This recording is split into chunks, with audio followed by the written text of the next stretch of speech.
Ai, wadokudiko. Kusise kushamanga yake. Munoi. Munofare, musiko. Zvamchamedzana right. Mufaro, endera zvema honest press ke. Munoita zvemaonait kandi munoenda kuonait. Ndenda ma honest press, sorry.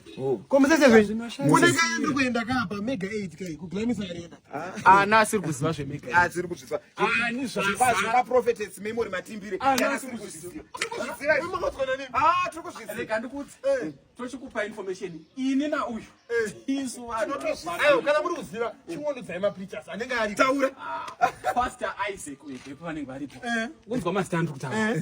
Apostle Michael or vanoti Orokpo. Vanenge variko. Vanenge varipo. Koti pastor Tom Dishel vanenge variko ku celebration waza. Vanenge variko futi. Alikuwa waza. Kona bishop Eni Mparutsa vanenge variko. Amazuzwa na. Takati fare kandochitaura ma musicians. Tokasi moyo, Texture Zama, Epuka Sounds, Minister GUC. Chatu mugeru. Muri kuenderera. GUC wave ku Nigeria. Natinokwera. Varipo. 3 October. Iva una kufunda ke uri kuverenga October.